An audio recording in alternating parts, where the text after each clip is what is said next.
네, 오늘은 요한계시록 3장 1절로 6절 말씀을 통해서 예수님께서 사대교회에게 하신 말씀을 공부하는 시간을 갖겠습니다. 이 사대교회는 소아시아의 7교회 중에서 라우디게아 교회와 함께 칭찬 없이 책망만 들은 2교회 중에 하나입니다. 우리가 먼저 이 교회가 위치해 있던 사대는 어떤 도시였는지 좀 살펴보겠는데요. 이 사대 지역은 두아디라 남동쪽 약 30마일 지점에 위치한 도시였고요. 섬유 사업이 발달됐고 또 귀금속이 많이 생산되어서 인류 최초로 금화를 만들었던 부유한 도시였습니다. 또 무엇이든지 손만 대면 금으로 변한다는 마이다스 황금의 손 전설의 근원지이기도 합니다. 이 사례는 또한 험준한 산을 배경으로 한 난공불락의 요새였는데요. 그래서 적으로부터 점령을 당한 적이 단 2번밖에 없을 정도로 그만큼 안전한 도시였습니다. 그래서 이렇게 부유하고 편안한 곳에 살던 사대 사람들은 게을러지고 나태해지던 경향이 있었고요. 또 도덕적으로 문란해지고 퇴폐적인 풍조가 만연해 있었다고 합니다. 그러면 이렇게 부유하고 편안한 도시에 있었던 사대교회는 어떤 교회였을까요? 사대교회는 사실 교회가 아름답게 성장할 수 있는 최상의 조건을 가진 교회였습니다. 지난 4주 동안 저희가 공부한 소아시아의 4교회들은 안팎으로 많은 핍박과 고난이 있었습니다. 그러나 사대교회는 우상 숭배를 강요당하지도 않았고요, 니골라당 같은 이단의 세력도 없었고 또 유대인들의 박해도 없었습니다. 모든 것이 편안하고 안정되어서 신앙생활을 하기에 가장 좋은 여건을 갖고 있었습니다. 그렇게 좋은 환경을 갖고 있었음에도 불구하고 사대교회는 타락하여 썩어져가는 교회로 자리매김을 하고 있었습니다. 복음으로 세상을 변화시켜야 될 교회가 오히려 세상에 의해 세속화되고 있었던 것입니다. 사대교회 교인들에게는 더 이상 복음이나 그리스도가 그들의 소망이 아니었고 오히려 세상의 권력과 재물과 쾌락을 소망으로 삼고 영적으로 깊은 잠에 빠져 들어가고 있었습니다. 예수님은 이 사대교회를 향해 어떤 말씀을 하셨는지 우리가 계시록 3장 1절의 말씀을 살펴보도록 하겠습니다. 사대교회의 사자에게 편지하라. 하나님의 7영과 7뼈를 가지신 이가 이르시되 내가 내 행위를 아노니 내가 살았다 하는 이름을 가졌으나 죽은 자로다. 사대교회는 한마디로 살았으나 죽은 교회였습니다. 매주 예배도 드리고 봉사도 드리기로 해서 남들이 보기에는 살아있네 라고 그런 말을 들을지 모르지만 그들의 가슴에 예수님이 청진기를 대어 보니까 그들의 영혼의 심장에는 맥박 소리가 들리지 않았습니다. 아직도 형식적으로는 신앙생활을 하고 있었지만 내부적으로는 생명력을 잃어버린 아무짝에도 쓸모없는 교회가 되어버렸던 것입니다. 살아있는 것 같으나 죽어있는 교회, 또 살아있는 것 같으나 죽어있는 성도, 이것이 무엇을 의미하는 것일까요? 수수께끼 같기도 하고 애매모호해서 이해하기가 쉽지 않습니다. 살아있으면 살아있는 거고 죽었으면 죽은 거지 살아있으나 죽은 교회, 이것이 무슨 뜻일까요? 그러나 사대교회 교인들에게는 이 말이 분명히 이해가 됐으리라고 믿습니다. 왜냐하면 이 사대 지역에는 사형 방법 중에 특이한 방법이 있었는데요, 사형 선고를 받은 죄수를 죽은 시체에게 얼굴을 맞대어 놓고 꽁꽁 묶어 놓는 것이었습니다. 그러면 이 죽은 시체에서 뿜어져 나오는 도끼가 그 살아있는 사람의 몸속에 스며들어서 이 사람의 몸이 썩어져 가면서 죽는 끔찍한 사형 방법을 집행했다고 합니다. 이렇게 시체와 함께 묶여 있어서 서서히 죽어가는 사형수, 이들을 향해서 살았으나 죽어있는 자라고 일컬었다고 합니다. 사대교회는 아무런 제재도 받지 않고 열심히 신앙생활을 할 수 있는 여건을 갖추고 있었음에도 불구하고 예수님 대신 이 세상의 사치와 쾌락과 우상숭배를 부둥켜 안음으로 말미암아 이 세상의 죄악의 독이 그들 안에 스며들어서 영적으로 죽어가고 있던 교회였습니다. 지금 터키의 사대 지역에 가면 사대 교회의 유적을 볼 수 있는데요, 여러분이 이 사진에서 볼 수 있듯이 이 앞에 있는 자그마한 건물이 사대 교회입니다.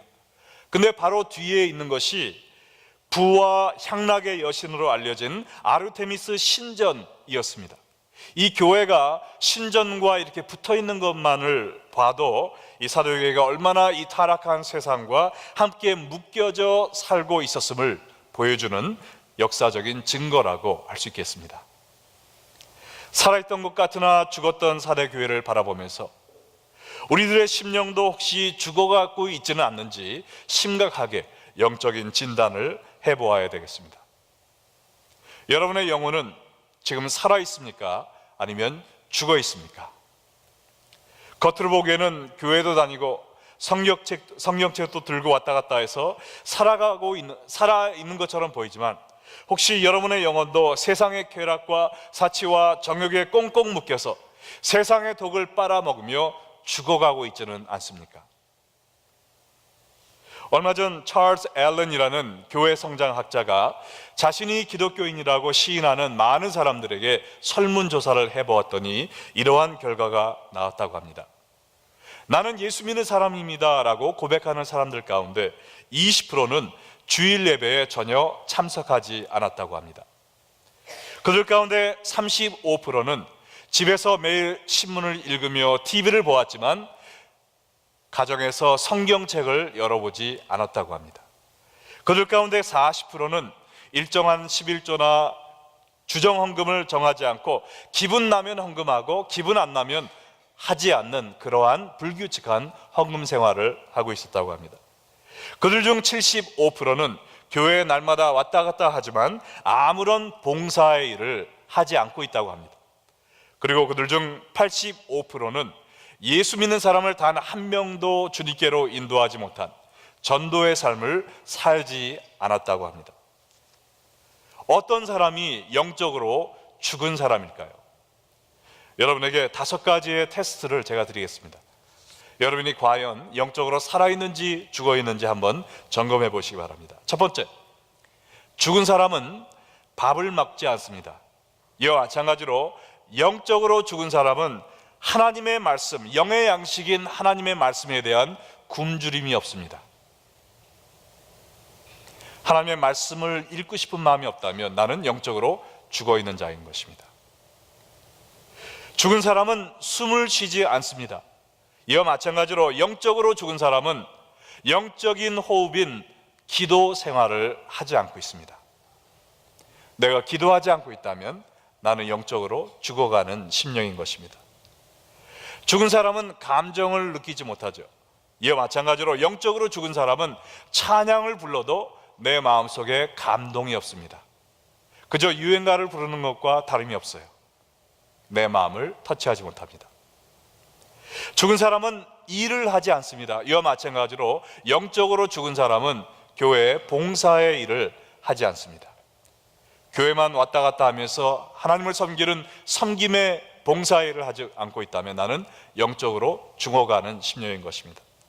마지막으로 죽은 사람은 자녀를 낳지 못합니다. 이와 마찬가지로 영적으로 죽은 사람들은 전도의 열매를 맺지 못합니다. 만약 내가 위와 같은 신앙생활을 하고 있다면 나는 영적으로 죽었던지 아니면 영적으로 죽어가고 있는 심령임을 깨달으시기 바랍니다. 그리고 깨닫는 것에서 끝나는 것이 아니라 우리가 영적인 CPR을 해서 다시 살아나야 되겠습니다.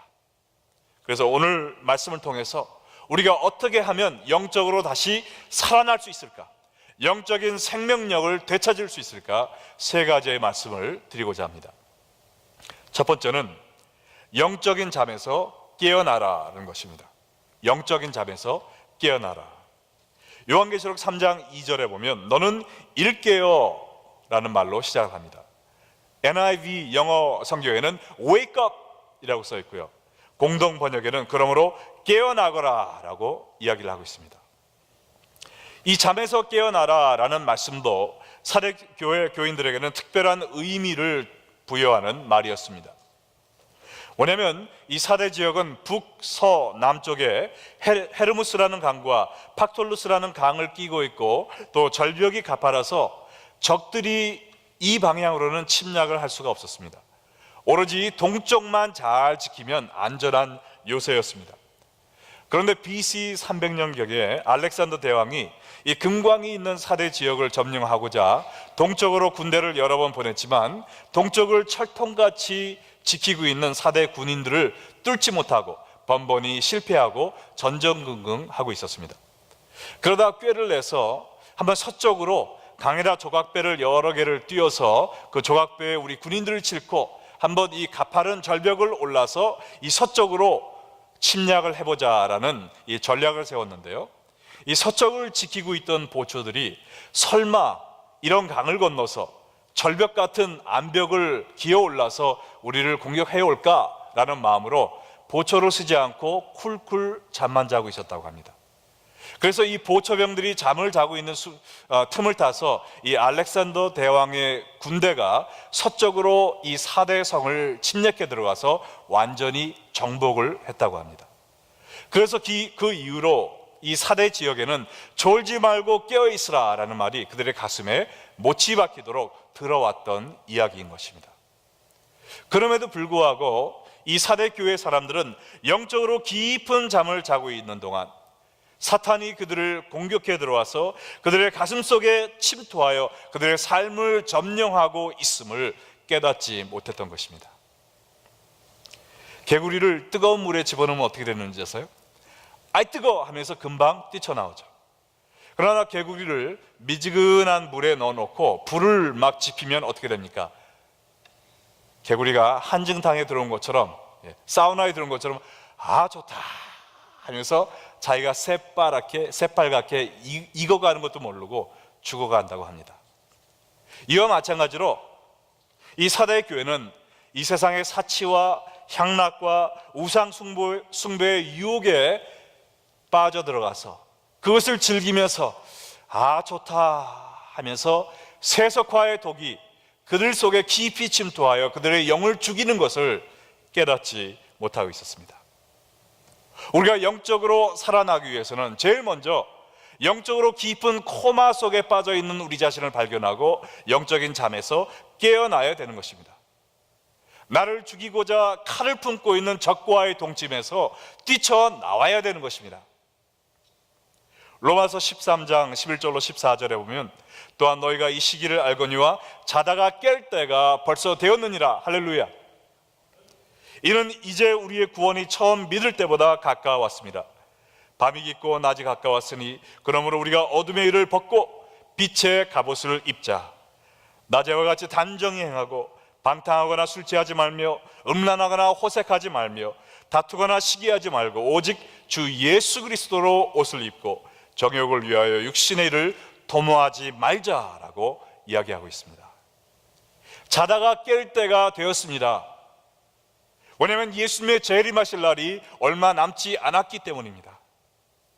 방탕하고 술 취하고 음란하고 호색하며 싸우고 시기 질투하는 이 어둠의 일을 벗어버리고 오직 예수 그리스도로 옷을 입고 빛의 갑옷을 입어야 되는 것입니다. 육의 일을 도모하지 말고 이제는 영의 일에 충성을 다해야 되겠습니다. 우리가 깨어나지 않고 영적으로 깊은 잠을 계속 자고 있으면 사탄 마귀가 우리의 영혼 깊숙이 침투하여 우리를 완전히 정복하고 말 것입니다. 나를 세상의 사치와 향락과 우상숭배와 같은 어둠의 일에 묶어놓고 있는 사탄의 동아줄을 끊어버려야 됩니다. 그리고 예수님과 함께 사랑의 띠로 하나가 되어서 주의 일만을 위해 정진하는 우리가 되어야 되겠습니다. 지금 여러분을 묶어놓고 있는 이 세상의 어두움의 일과 여러분을 묶어놓고 있는 그 마귀의 사탄의 줄은 무엇입니까? 황금 만능주의일까요? 육신의 쾌락을 쫓는 죄입니까? 남을 용서하지 못하는 죄입니까? 그것들이 여러분을 완전한 죽음의 구덩이에 쳐넣기 전에 우리가 이 시간 철저히 회개하고 영적인 깊은 잠에서 깨어나시기를 주님의 이름으로 축원합니다. 두 번째는 우리가 꺼져가는 믿음의 불씨를 살려야 됩니다. 꺼져가는 믿음의 불씨를 살려야 됩니다. 계시록 3장 2절에 계속 보면 너는 일깨어 그 남은 바 죽게 된 것을 굳건하게 하라 그랬습니다. 물속에 빠져 죽어가는 사람을 구해냈으면 인공호흡을 해서 제대로 숨을 쉴 수 있도록 해줘야 됩니다. 이와 마찬가지로 영적으로 죽어가던 우리가 죄와 어둠의 바다에서 건지어냄을 받은 후에는 우리 속에 죽어가고 있던 그 믿음의 불씨를 되살려야 되는 것입니다. 사도 요한은 이것을 가리켜 그 남은 바 죽게 된 것을 굳건히 하라라고 표현을 했습니다. 성경에 보면 하나님이 주신 축복을 굳게 잡지 못해서 빼앗긴 사람들이 무수히 많이 기록되어 있습니다. 장자의 축복을 굳게 붙잡지 못하고 그의 배를 채우기 위해서 팥죽 한 그릇에 팔아넘긴 누구입니까? 에서가 있죠. 원래는 아브라함의 하나님, 이삭의 하나님, 에서의 하나님이 되어야 되는데 그가 이 장자권을 굳게 붙잡지 못함으로 아브라함의 하나님, 이삭의 하나님, 야곱의 하나님이 된 것입니다. 야곱의 장자 루벤도 12조상 중 맏아들의 축복을 받았지만 그 정욕의 유혹을 이기지 못하고 아비의 침상을 더럽힘으로 말미암아 구원의 반열에서 그의 이름이 빼져 버렸습니다. 그래서 루벤의 족속이 아니라 그 다음 형제인 유다의 족속에서 예수 그리스도가 탄생하게 된 것입니다. 사울도 이스라엘 초대 왕으로 세움을 받았지만 영적 지도자인 사무엘의 말을 듣지 않고 교만을 피움으로 말미암아 그의 왕자를 다윗에게 넘겨줄 수밖에 없는 아픔을 당했습니다. 예수님의 12제자 중 하나였던 가룟 유다도 재물의 욕심을 이기지 못하고 예수님을 은 30냥에 팔아 넘김으로 말미암아 그 사도의 직책을 마띠아에게 빼앗기는 그런 굴욕을 당하게 된 것입니다. 요한복음 10장 10절에 이른 것 같이 도둑이 오는 것은 도둑질하고 죽이고 멸망하려는 것뿐입니다. 오늘 이 시간에도 마귀는 하나님이 우리에게 주신 축복을 우리에게서 빼앗고 우리를 죽이기 위해서 혈안이 되어 있습니다. 우리는 하나님께 받은 것들을 굳게 지켜야 되는 것입니다. 먼저 구원의 선물을 지켜야 되겠죠. 죽을 수밖에 없는 죄인들을 십자가에서 흘린 보혈로 말미암아 하나님의 자녀 삼아주신 이것 굳게 붙잡으시기 바랍니다. 보혜사 성령을 굳게 붙잡아야 됩니다. 예수님이 승천하시면서 우리를 모든 진리로 인도하실 성령님을 보내주셨는데 성령을 소멸하지 말라라고 이야기하셨습니다. 이 성령님을 굳게 기도로 붙잡으시기 바랍니다. 또한 우리가 그리스도의 몸된 교회를 붙잡아야 됩니다. 그리스도 안에서 한 몸 된 형제 자매들, 마귀는 이간질을 통해서 분열시키려고 혈안이 되어 있습니다. 그러나 우리는 그리스도의 사랑으로 서로를 용서하고 용납함으로 말미암아 그리스도의 몸된 교회가 하나 될 수 있도록 교회를 굳건히 붙잡아야 되는 것입니다. 그리고 무엇보다도 예수 그리스도를 굳건히 붙잡아야 됩니다. 오직 예수 그리스도를 통해서만 우리는 하나님과 함께 될 수 있고 이웃과 하나가 될 수 있는 것입니다. 오직 예수 그리스도를 통해서만 우리는 모든 죄악의 유혹에서 이겨낼 수 있습니다. 하나님께 받은 이 모든 축복들을 빼앗기지 마시고 굳게 붙잡는 여러분들 되시기 바랍니다. 그러면 어떻게 우리가 이 귀한 축복들을 빼앗기지 않고 굳게 붙잡을 수 있을까요? 세 번째로 신앙의 초심을 회복하는 것이 바로 그 방법입니다. 신앙의 초심을 회복하라. 계시록 3장 3절에 보면 그러므로 내가 어떻게 받았으며 어떻게 들었는지 생각하고 지켜 회개하라 그랬습니다. 우리가 처음에 복음을 어떻게 받았는지 그 첫 시간을 기억하고 그 순수한 감격과 열정의 순간으로 돌아가라는 것입니다.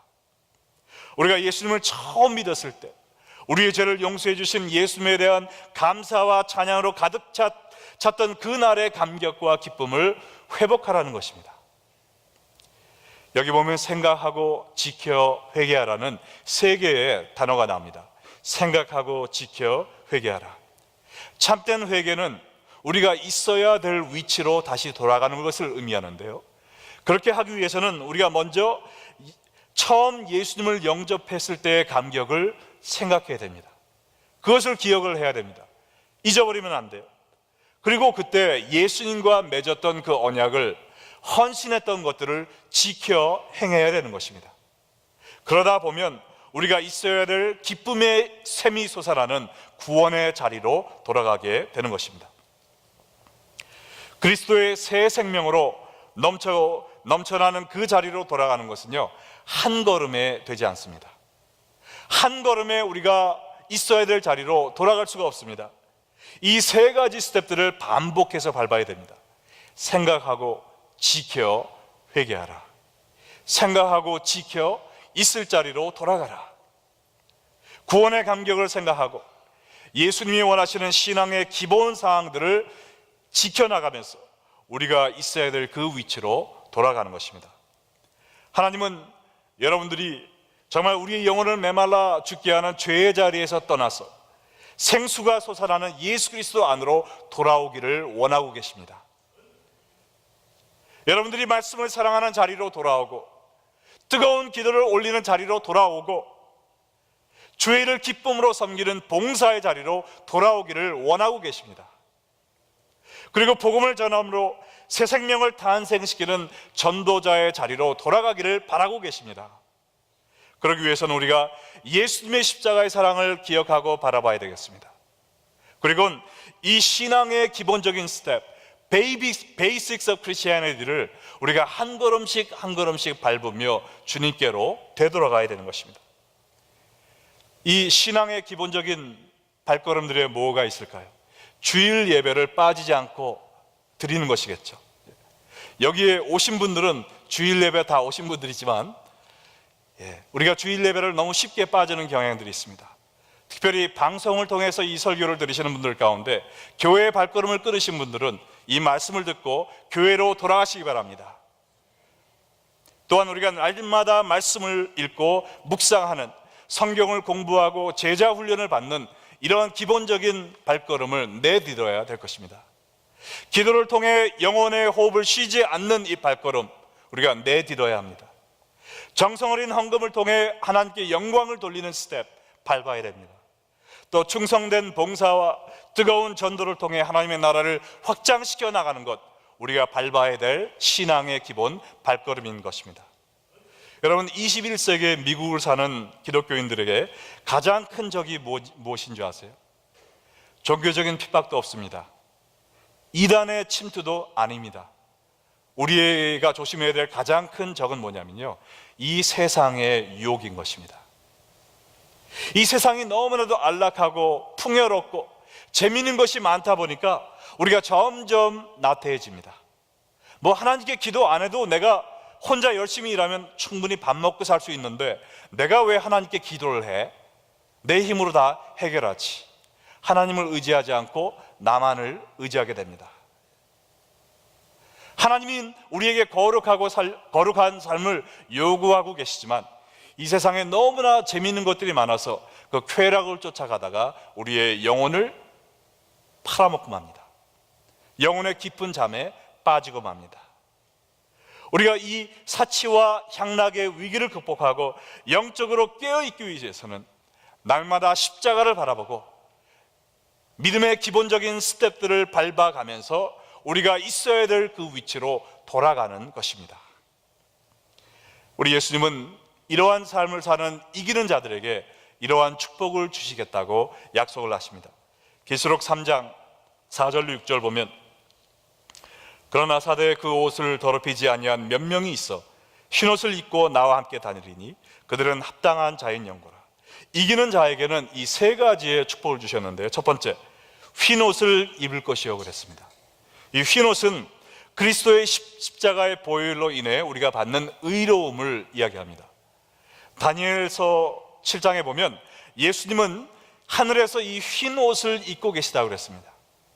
예수님이 입고 계신 영광의 세마포가 바로 이 흰옷인데, 이기는 자에게 예수님이 입으실 이 영광의 옷을 입혀주시겠다고 그랬습니다. 얼마나 감사합니까? 또한 두 번째 주시는 축복은 예수님께서 우리의 이름을 생명책에서 결코 지우지 아니하리라 그랬습니다. 요한계시록 20장에 보면은 누구든지 이 생명책에 기록되지 못한 자는 불못에 던지움을 받으리라 그랬죠. 그러므로 이 생명책에 기록된 자만이 구원을 받을 수 있는 것입니다.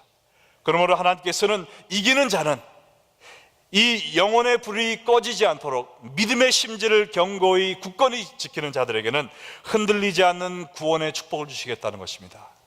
이 세상의 어느 금은보 하나, 이 세상의 어떤 쾌락보다 더 값지고 아름답고 기쁜 황홀한 그 구원의 축복을 약속해 주시는 것입니다. 또한 예수님께서 우리의 이름을 하나님 아버지와 천사들 앞에서 시인하시리라 그랬습니다. 어느 누구도 우리의 구원을 의심하지 못하도록 예수님이 우리를 보증해 주시겠다는 거죠. 예수님이 우리를 인정해 주시고 우리의 구원을 보장해 주시겠다는 말씀입니다. 우리가 세상과 타협하지 않고 세상을 부둥켜 안고 세상에서 뿜어져 나오는 독을 통해 우리의 영혼이 썩어져가는 삶을 이제는 끊어내야 됩니다. 예수님만 부둥켜 안고 우리가 승리의 삶을 살 때 이러한 축복을 누릴 수가 있는 것입니다. 여러분 가운데 그러나 이 세상의 유혹이 너무나 강한 파도처럼 물밀려오기 때문에 제가 이겨낼 힘이 있을지 모르겠습니다. 이기고 싶지만 자꾸 넘어집니다. 그렇게 고백하고 싶은 분이 계시면요, 한 가지만 기억하세요. 예수님만 굳게 잡으시면 됩니다. 예수님만 잡으시면 돼요. 아무리 파도가 세게 밀려와도 바위를 딱 껴안고 있으면 휩쓸려 가지 않듯이 우리가 예수님만 굳건히 잡으면 됩니다. 왠지 아세요? 오늘 읽은 요한계시록 3장 1절에 보면 예수님에 대해서 이렇게 이야기를 하고 있습니다. 하나님의 일곱 영과 일곱 뼈를 가지신 이가 이르시되, 이 일곱 영은 성령을 이야기하는데 완전한 성령을 이야기하고 있습니다. 왜냐하면 이 일곱이라는 숫자는 완전을 의미하는 거거든요. 완전한 성령님을 우리에게 보내주실 능력이 있는 분이 예수님이십니다. 우리의 혼자 힘으로는 감당할 수 없지만 우리가 예수님을 굳건히 붙잡을 때 에스겔 골짜기의 마른 뼈들로 하여금 살아나도록 그런 기적을 베풀어 주신 성령의 역사가 여러분의 삶 속에 일어날 수 있단 말입니다. 어떠한 어려움이 와도 좌절하지 마시고 낙심하지 마시고 포기하지 마시고 예수님을 굳게 붙잡고, 주여, 저 혼자 힘으로는 이겨낼 수 없지만 주님이 주시는 보혜사 성령의 능력을 통해 제가 이 유혹을 이겨낼 수 있음을 믿습니다. 주님, 저를 붙잡아 주시옵소서. 주님을 굳게 붙드시기 바랍니다. 이 예수님은 또한 일곱 뼈를 붙잡고 계시다고 그랬어요. 이것은 교회의 지도자들을 의미하고 우리 교회의 모든 구성원들을 의미하고 있습니다. 아무리 마귀가 우리를 낚아채려 해도 예수님은 여러분을 그의 강한 오른손으로 붙잡고 계심을 믿으시기 바랍니다. 예수님을 붙잡은 그 손을 놓지 마시고요, 날마다 아침에 일어날 때부터 잠자리에 들 때까지 예수님을 붙잡으세요. 주님과 동행하세요. 주님의 말씀을 묵상하시고 주님이 기뻐하시는 일을 하시고, 주님과 함께 동행할 때 우리의 꺼져가는 믿음의 심지에 불이 당겨져서 활활 타오르는 영적인 거인이 되어서 정말 주님을 사랑하는 그 사랑으로 우리의 모든 죄를 불태워버리고 우리의 주위에 있는 사람들까지 성령의 불로 휩싸이게 할 수 있는 그리스도의 선한 도구가 될 줄로 믿습니다. 썩어져가는 이 세상 아직도 붙잡고 있습니까? 나를 죽게 할 것도 모르고 이 세상과 입을 맞추며 살고 있지는 않습니까? 썩은 시체와 같은 이 세상 끊어내시기 바랍니다. 그 대신 우리를 사랑하시는 예수 그리스도 부둥켜 안으세요. 그리스도의 사랑의 띠로 형제자매 부둥켜 안으세요. 그리고 날마다 생명의 생수 되시는 예수님으로부터 생수를 마시면서 천국을 향해 뛰어 올라가는 여러분들 다 되시기를 주님의 이름으로 축복합니다. 기도하시겠습니다.